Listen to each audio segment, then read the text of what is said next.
Bonsoir, bonjour, on se retrouve pour le troisième prime de la Star Academy, c'est-à-dire celui qui fait suite aux 2 premières semaines du jeu.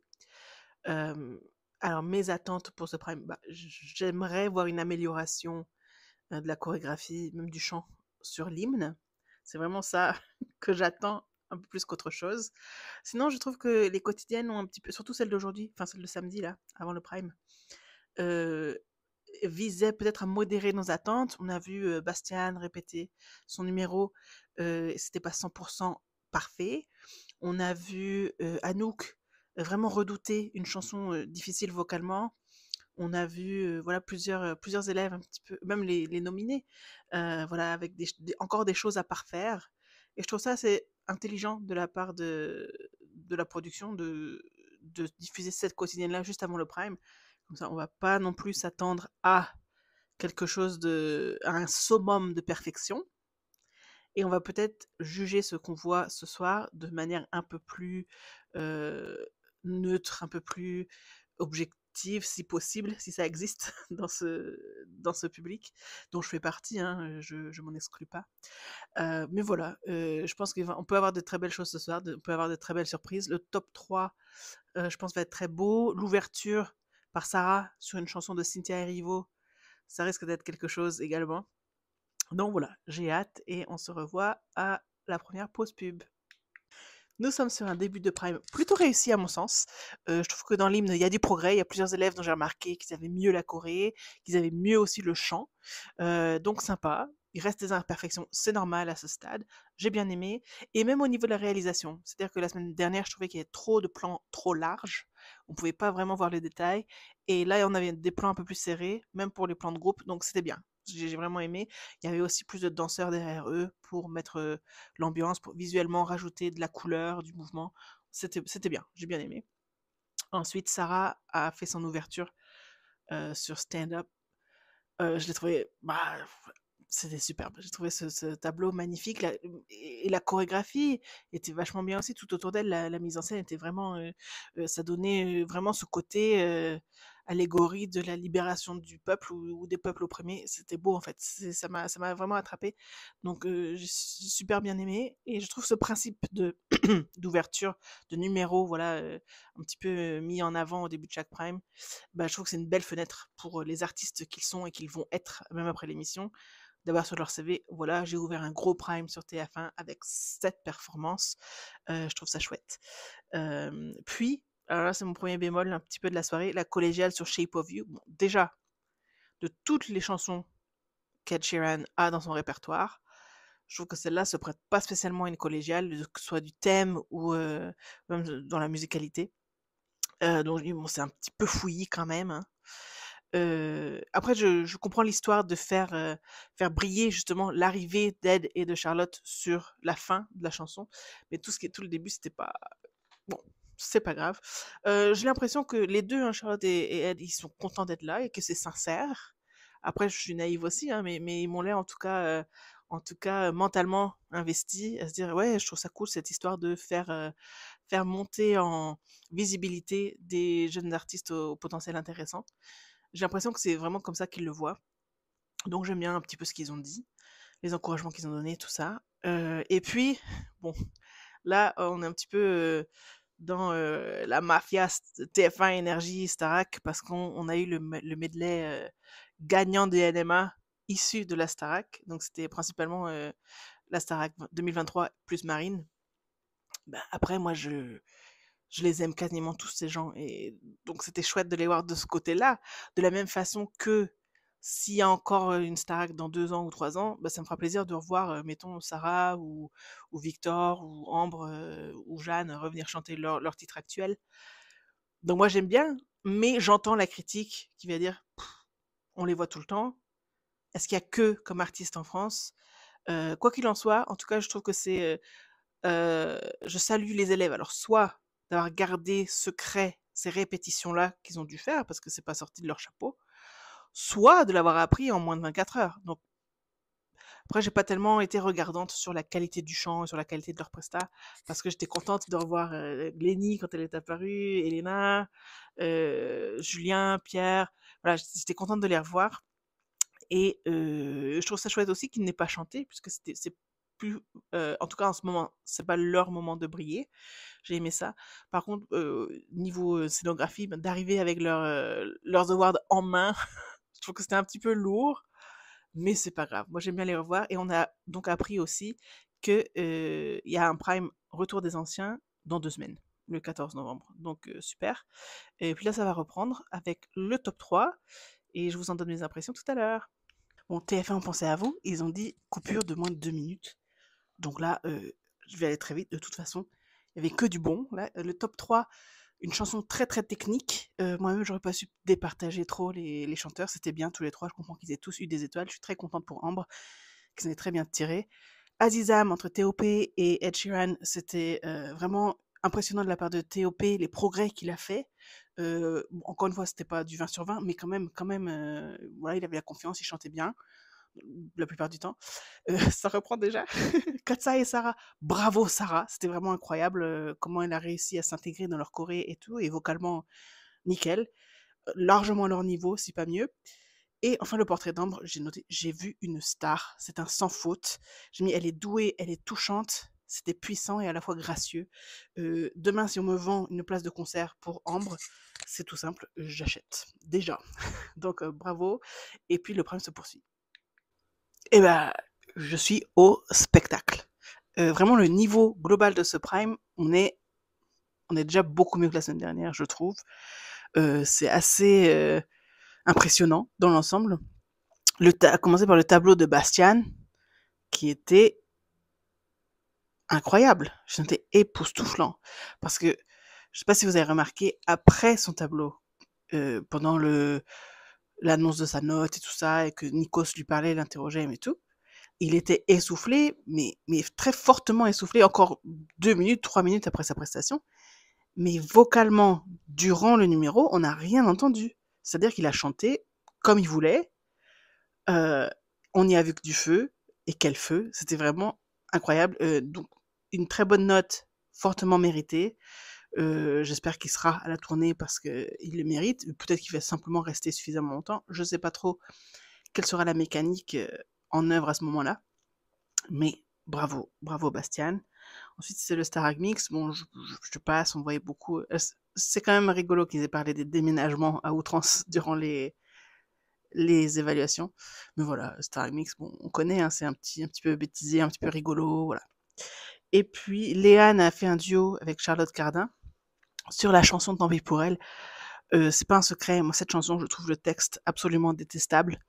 Mais bon, j'ai noté que Léane n'était pas trop à l'aise vocalement sur les premiers couplets. Par contre, à partir du pont, là où elle a pu passer en voix de tête ou passer en voix plus aiguë, c'était beaucoup, beaucoup mieux, beaucoup plus agréable. J'ai l'impression de découvrir Léane qui chante enfin en français, donc très bien. Qu'elle poursuive comme ça. Bon, c'était pas un 20 sur 20 non plus, mais je trouve qu'elle s'en sort correctement. Et juste avant cette coupure pub, là, on a eu le face-à-face en chant. C'était Léa et Anouk qui chantaient I Have Nothing avec Belinda Davids. Donc un peu curieux qu'un face-à-face soit en réalité un trio, mais bon, la chanson, ça se voyait que, en fait, je pense qu'elle était bien choisie parce que la chanson comportait un défi pour les deux. C'est-à-dire que Anouk était moins chez elle, je pense, dans la tonalité choisie. Léa, sur certaines notes longues et soutenues, euh, elle n'est pas forcément jusqu'au bout, mais dans l'ensemble, je trouve que la victoire de Léa pardon, est méritée.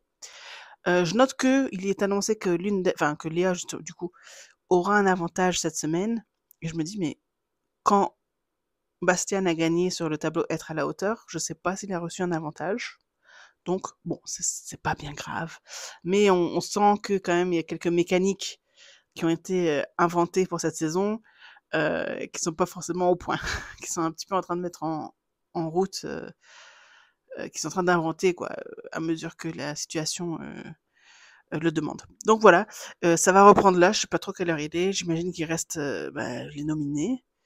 Et bon, la pause précédente était quand même assez courte, donc je reviens sur Sarah et Katsai. Au début, j'étais un peu déroutée qu'elles démarrent pas toutes ensemble, et puis finalement,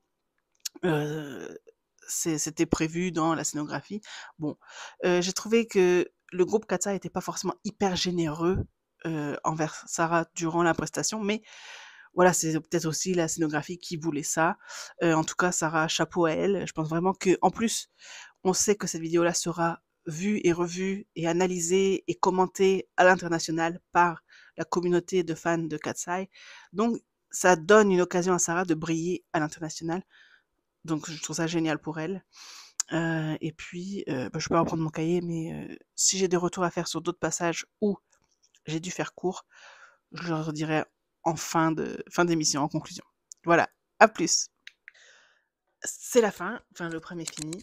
Je reprends mes notes parce que il n'y a pas eu de pub en fait avant le dénouement, ce qui m'a étonné un petit peu, mais tant mieux.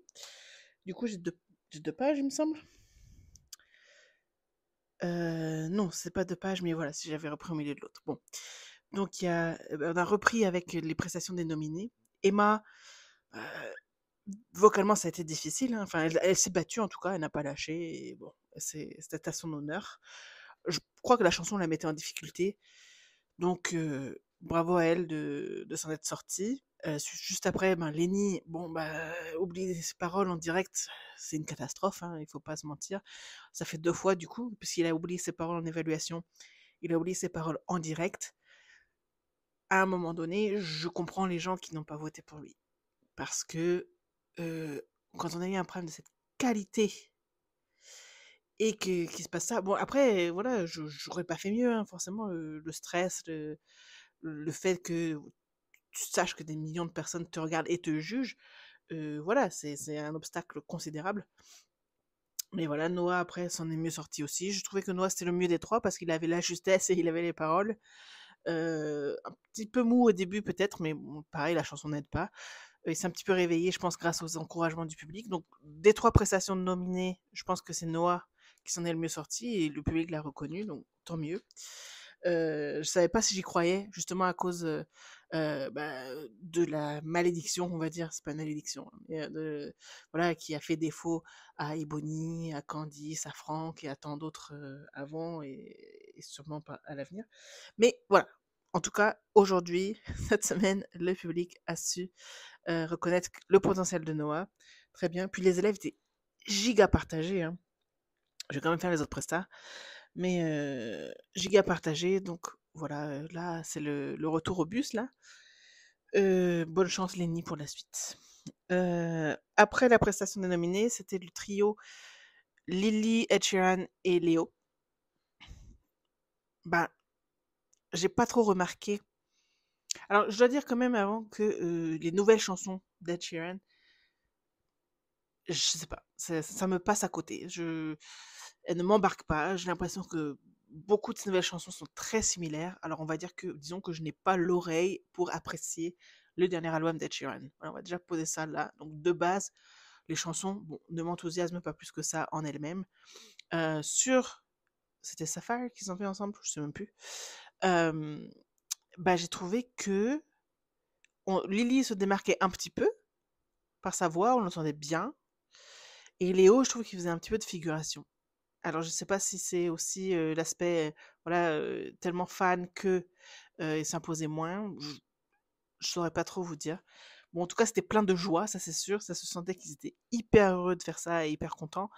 Mais, ça m'a pas forcément marqué. Je dirais pas que c'est un temps fort de la saison jusqu'ici.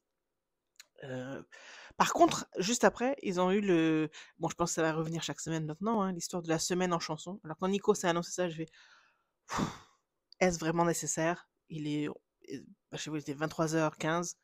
Mais finalement, c'était pas mal. C'était pas mal et c'était pas trop long, voilà, ça s'est pas éternisé non plus, c'était sympa. Je reconnais que j'ai bien aimé ce moment-là. Ensuite, il y a eu le duo TOL, donc Théo Camion, Théo Pouet Pouet et Léane. Heu, bon, c'est la chanson est ce qu'elle est. Il y avait pas mal de fausseté d'un bord et de l'autre. Cela dit, ils se rattrapent l'un dans l'autre, voilà, c'est pas non plus un scandale, ou une catastrophe complète. Mais voilà, c'était sympa et c'était mignon parce que c'est aussi un petit peu l'un des aspects, l'une des sagas que l'on suit d'une quotidienne à l'autre. Voilà, c'est un petit peu la saga, Théo et Léane. Bon, c'était choupi, voilà. Je pense qu'ils n'auront pas On va dire que c'est pas les producteurs qui vont appeler TF1 pour signer un album avec TOL et Léane dès ce soir, suite à cette prestation. Je crois pas. Mais c'était mignon. Donc ça fait plaisir aux, aux téléspectateurs que nous sommes.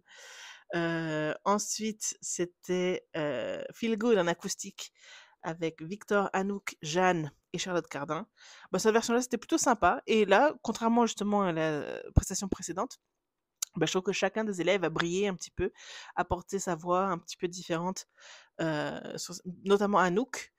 Voilà, moi j'ai beaucoup aimé, je trouve ça plutôt sympathique et je pense que ça, voilà, ça je retiendrai un petit peu. Ensuite, Ed Sheeran a chanté Caméra, les yeux fermés. J'ai noté On dort, mais c'est ça que je vous ai dit, c'est moi qui n'apprécie pas. Puis pourquoi je juge Ed Sheeran même? Bon, son succès n'est plus approuvé, donc tant mieux pour lui. Et je rajoute qu'il avait l'air sincèrement content d'être là. Alors certes, je pense qu'il y a des obligations promotionnelles, mais dans ses interactions avec les élèves et dans les réponses qu'il donne à Nikos, je le pense sincère. Hein. Ça, par contre, j'ai un peu l'impression qu'on le reverra plus, puisque quand même l'accent a été mis sur le fait que voilà, qu'est-ce qu'on dit, il fait honneur à euh, euh, à son contrat en gros. Hein. Enfin, c'est pas ça qui a été dit, mais euh, et puis bonne continuation. Voilà, je sais pas s'il va revenir. Hein. Et enfin, donc c'était le dénouement qu'on a su. Noah sauvé par le public. Et puis, malgré les cris du public en salle, qui roulaient à fond pour Lenny, hein, en tout cas c'est eux qu'on entendait le plus à la télé, euh, les élèves étaient très très partagés. Je retiens que Bastian et Anouk, non, Bastian et Ambre n'ont pas tellement su justifier leur vote, ils savaient pas trop. Et finalement, c'est Victor qui a le dernier mot. Donc, quand on a dit c'est Victor qui a le dernier mot, je suis bah, évidemment que Victor, c'est celui qu'on voit vraiment très proche avec Emma dans La vie au château. Par contre, je trouve qu'on ne peut pas reprocher aux élèves leur vote. C'est le principe. Et on le sait que ça va voter par affinité, par copinage. Donc, si vraiment on a un candidat auquel on tient et qu'on veut voir revenir, ben, la seule solution, c'est de voter. C'est de les faire sauver par le public. Parce que ils ont le droit, en tant qu'élèves de la Starac, en tant que colocataires des élèves nominés, bah, ils ont le droit de dire c'est telle personne que je veux voir revenir, même si, voilà. Mais je disais au début, hein, je pense que voilà, c'est aussi se mettre en danger, que les gens disent mais attends, tu choisis la compétitrice la plus faible des deux, quoique là ça se débat. Mais voilà, c'est prendre le risque que le public se demande sur quoi tu bases ton vote, toi. Et d'un autre sens, ben, on n'est pas à leur place, donc c'est vraiment à eux de choisir. Donc, ben, je leur souhaite que tout se passe bien pour Lenny et que le débrief se passe bien demain. Hâte de voir ça.